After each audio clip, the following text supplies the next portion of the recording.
Hi everybody, this is chapter 2 of How to Drive, Driver's Ed, Knowing Your Vehicle.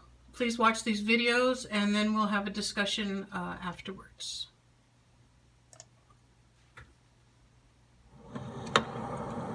Good drivers don't just hop in their vehicles and go. You always check to make sure your vehicle is safe and ready for the road first. To become a good driver, it's important to learn all about what checks to make before driving a vehicle, how to fit the vehicle to your body, how to set the mirrors to virtually eliminate any blind spots, how to use occupant protection systems, and the main features of your vehicle. For your own safety and the safety of your passengers and other people on the road, it's important to do all of these things each time you drive. Craftsmen are only as good as their tools. To be driven safely, a car must be safe to begin with. The point is, driving actually begins before you even start the car. As you approach a car, take a few seconds to check around it, just to make sure there's nothing that could get in the way of the vehicle or its tires. Anything just behind the car will be invisible from the driver's seat. Sometimes animals lie in the shade behind a vehicle. But the greatest risk is small children, who often find the driveway a great place to ride and play. And it can be tragic if you miss seeing them nearby. It's also a good idea to check the car itself for signs of tire damage or signs of trouble underneath, such as leaking fluids. These are the checks that you should make before driving each time.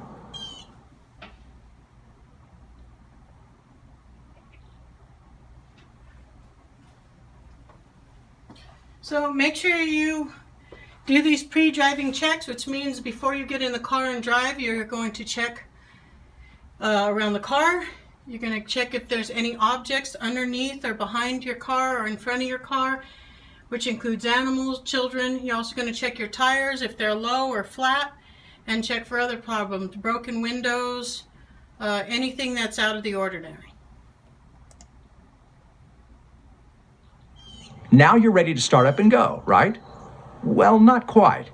Adjusting the seat and the steering wheel are important steps that shouldn't be overlooked.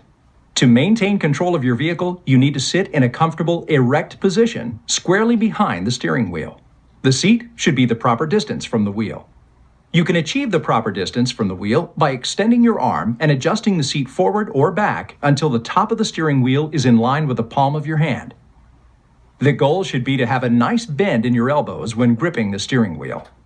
If the car has an airbag, your chest should be at least 10 to 12 inches from the center of the steering wheel.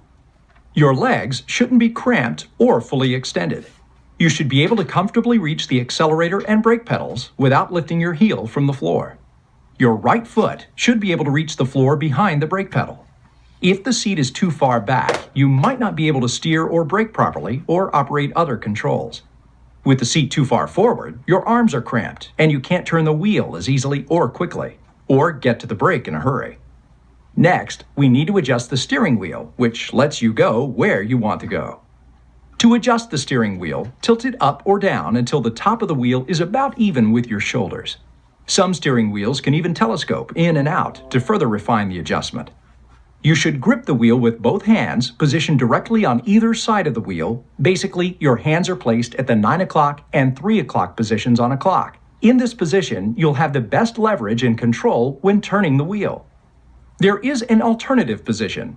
Some drivers prefer a slightly lower grip at the 8 o'clock and 4 o'clock positions. For some drivers, this is more comfortable. It reduces fatigue and gives them more control over steering. If your hands were higher, say at 10 and 2, you'd risk a greater chance of injury to your arms if the steering wheel airbag deployed. Maintaining control of your vehicle is critical when performing any driving maneuver. That's why you should always keep two hands on the steering wheel. Okay, make sure you're aware of your seating position.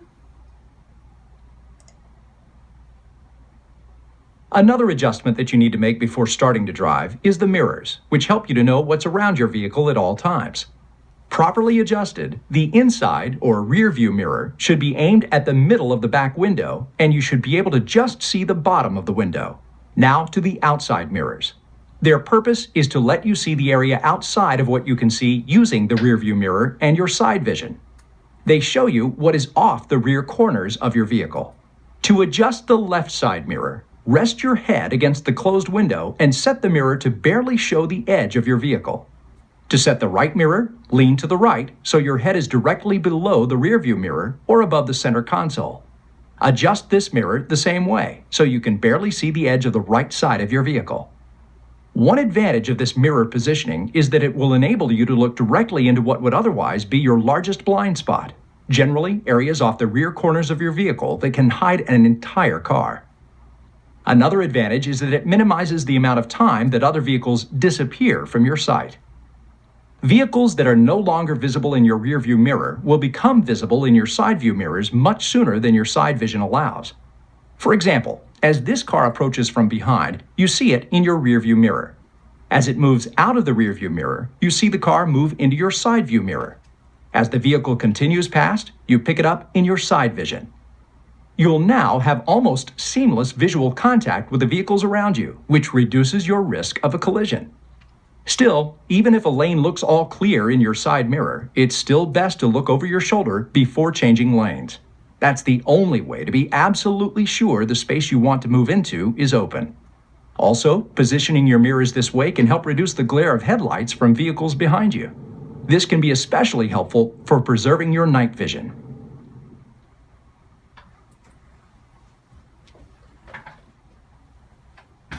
And this is just showing you how to setting your mirrors and how to use them.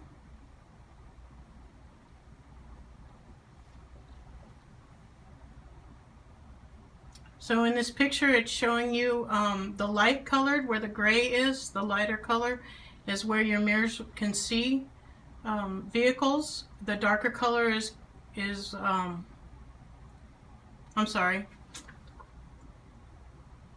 the darker color is where you can see vehicles, and the lighter color is where you cannot see vehicles. So the lighter colors are your blind spots. That's where you're going to have to turn your head and look in those areas to see vehicles around you and behind you.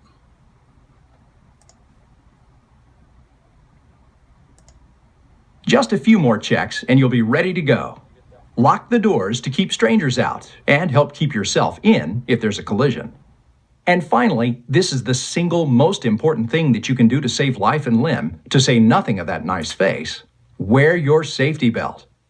Basically, safety belts reduce the chance that your body will come in contact with hard surfaces in the vehicle. That is the real risk in a collision. You see, there are actually 3 collisions when a crash occurs. First, the vehicle hits an object. Second, the occupant hits the interior parts of the vehicle, such as the steering wheel or dashboard. Third, the occupant's internal organs slam up against their skeletal structure. It is during this last collision that most injuries occur. Safety belts are designed to prevent ejection and slow the rate at which you move forward in a collision. This, in turn, reduces the chance that your body will come in contact with hard surfaces in the vehicle. Even collisions at low speeds can cause a real shock to the body. Let's take a look at a school demonstration that shows what's actually involved in a crash at just 5 miles per hour. The seatbelt convincer buckled the students in a seat and then let them truly feel the impact that even a minor accident carries. The message hit home, not just intellectually, but also physically. When you told them 5 miles an hour is what they just experienced, they were shocked because they realized it was quite a jolt. The crash simulator I think that's been my favorite part all day, because like when I went to go put on the seatbelt, I do put it behind my head sometimes, and I put it underneath my arm, and you're not supposed to do that, and now I can tell why. Take that experience and apply it to a car going 10, 20, 50, 70 miles an hour, and you can only imagine. So that's a very impactful station. As you can see, even traveling at just 5 miles per hour can result in quite a jolt if a collision occurs. But some drivers still don't wear their safety belts. Most of these drivers have misconceptions about what will happen to them if they use their safety belt. I don't like to wear a seatbelt because if I crash in the water, I'll be trapped. Although this is a common perception, research shows that most people get stuck in burning or submerged cars because they're unconscious or were killed instantly in the crash. If you wear a seatbelt as a passenger, it looks like you don't trust the driver. You can always explain that it's just a habit that you picked up, or that it's the other drivers on the road that you don't trust. If I'm in a collision, I think I'd rather be thrown clear of it than stay in the vehicle. Although seatbelts can bruise the chest or hip bone in a collision, those injuries are minor compared with the injuries caused by flying through a windshield. Because I'm busy and putting on a safety belt just takes too much time. Let's take a look at that. That only takes about 4 seconds. Your life is worth way more than that. Buckling up doesn't take as long as you might think. So just how effective are safety belts? In a typical year, car crashes kill over 30,000 people. Analysis of crashes shows that the chances of survival are increased by about 25% with safety belts. That may not seem like much, unless you're one of the 25%.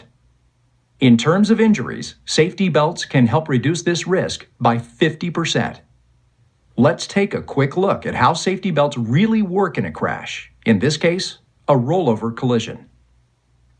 In this simulation of a rollover, you can see the potential damage to the occupants who are not wearing belts. Now that they're buckled in, their risk of severe injury is substantially reduced. What it comes down to is developing a habit.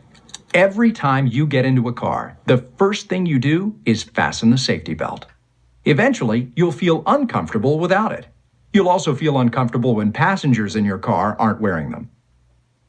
As the driver, you must make sure that all passengers have their safety belts on before your car starts moving. They also need to be properly adjusted.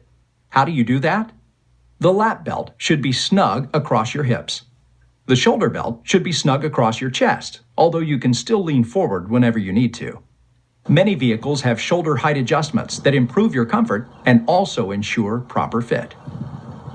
The next occupant protection system is the head restraint.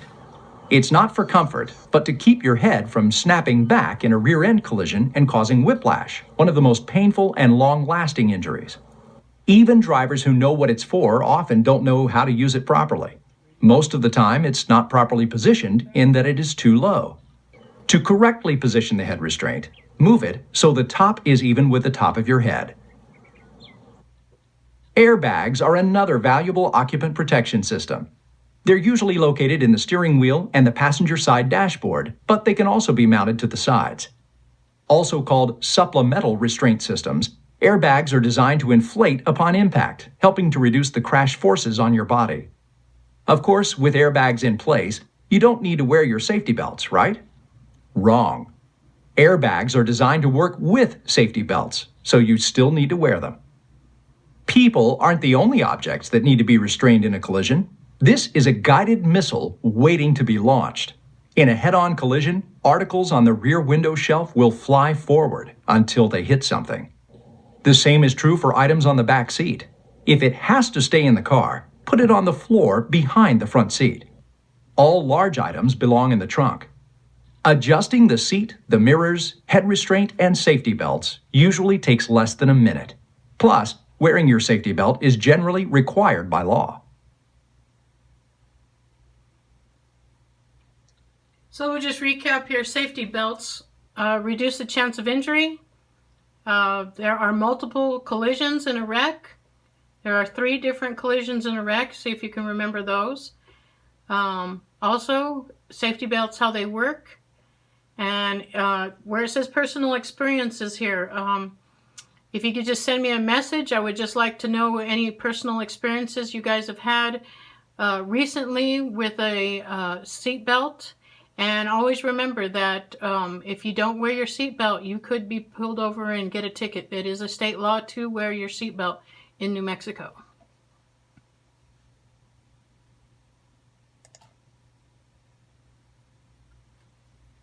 Why people don't buckle up. Okay, some people are worried about becoming trapped. They want to be thrown clear of the wreck. Most of the time, if you're thrown clear of the wreck, you're going to have more injuries. If you're distrustful of the driver, I would definitely wear your seatbelt if you don't trust the driver.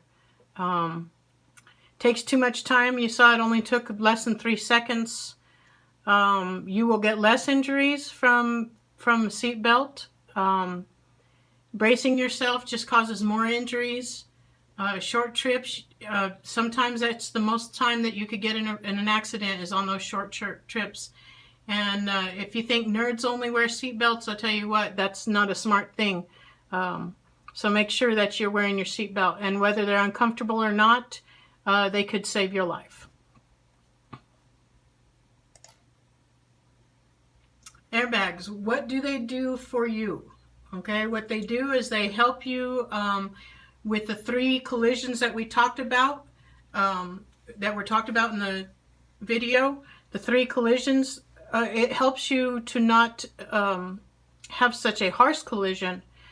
And why use safety belts with airbags? Because they're designed to work together, so that way the seat belt holds you from one impact and the airbag keeps you from another. You're still going to hit the airbag, you're still going to have the impact with your body against the seat belt, but at least you're not going as far. You're restrained by the seat belt and you're cushioned by the airbag.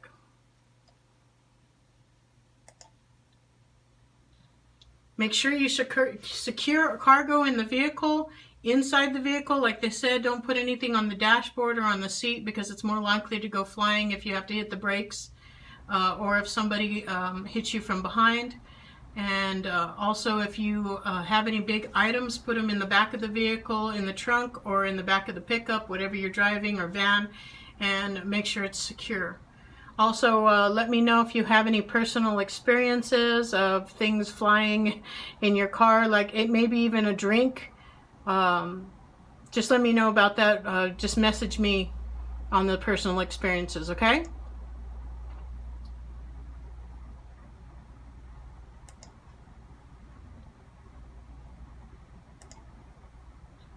Now that you're properly adjusted and buckled in, you need to become familiar with the main speed and directional controls.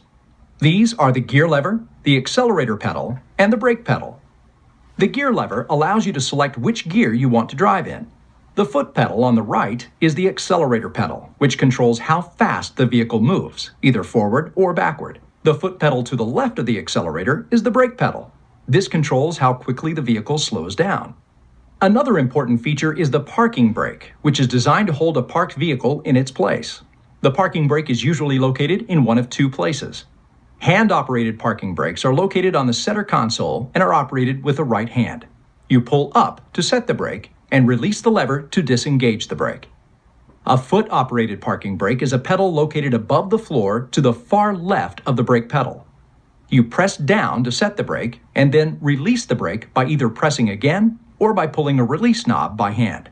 But wait, there's more. In addition to these primary controls, you have a full set of secondary controls to help you communicate with and stay visible to other people on the road. Although rarely used, the horn is used to communicate your presence to other drivers. It's usually activated by pressing on the middle of the steering wheel. The turn signal lever lets us signal other cars before we turn or change lanes. Pushing it up turns on the right turn signal, and pushing it down turns on the left turn signal. Hazard flashers make lights at the front and the rear of the car blink simultaneously. They attract attention when necessary, such as when a car is pulled to the side of the road because of a mechanical problem. Windshield wipers help drivers keep a clear view of the road and traffic in wet conditions. There's a control to turn them on, and a speed control that lets you adjust the speed of the wipers according to the amount of rain or snow. The windshield washers help you clear the windshield of dirt, particularly the spray that's thrown on the windshield by trucks and other vehicles ahead. There's a control to turn the headlights on, which we should do every time we drive. This will help reduce risk by increasing your visibility to other drivers. There's also a high and low beam control. There's a control to turn on the heat when it's cold, or to get cold air when it's hot. Most vehicles also have levers or buttons to activate releases, such as to open the hood, the trunk, and even the fuel door. In addition to these vehicle controls, there are some gauges that you need to know about. The speedometer shows how fast you're going. The odometer shows the total distance traveled by the vehicle. The fuel gauge shows how much fuel you have. You may have a little fuel left when it reads empty, but don't count on it. Additionally, there may be a symbol telling you what side of the car the fuel door is on. This indicator shows the temperature of the water in the cooling system. The oil gauge shows the engine oil pressure. A light will signal when the pressure has dropped to a dangerous level. The alternator indicator registers the output of the system that keeps the battery charged. Generally, a warning light or gauge will alert the driver when the battery power is low. It's very important to learn the location and operation of all controls and indicators before you drive a particular vehicle. And anytime you drive someone else's car or rent one, you need to take a few moments to make sure you know where everything is. Before you hit the road, you need to make a few checks to ensure your vehicle is ready to drive. After you make sure that the nearby environment is clear, you need to adjust the vehicle to your body and your preferences. You also need to buckle up. That's the most effective thing you can do to prevent injury. Everyone in the vehicle must be properly secured. You also need to familiarize yourself with each vehicle you drive before you drive. It only takes a minute to learn where the controls are, and that knowledge can really pay off in an emergency. All right, so your basic controls on your gear lever are park, reverse, neutral, drive, and then you have your lower gears, which are usually 1, 2, and 3, depending on the vehicle. All right, so unless you're driving a standard vehicle, which we have another chapter on that. If you have any questions, let me know. Okay, your basic controls, your pedals, and your parking brake. There is a difference between your foot brake, which you use to slow down, and your parking brake, which you use, they also call it an emergency brake, which you use if you're parking on a hill.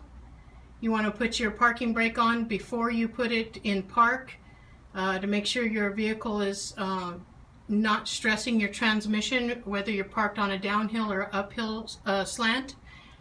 And also your parking brake also could be used as an emergency brake if your regular brakes are not working properly. Secondary controls, your horns, flashers, headlights, signals, wipers, and gauges. It's really important that the vehicle you're driving, you get acquainted with all these things where they're at, because you don't want to try to look for them while you're driving and be distracted by looking for those, okay? So whenever you're getting ready to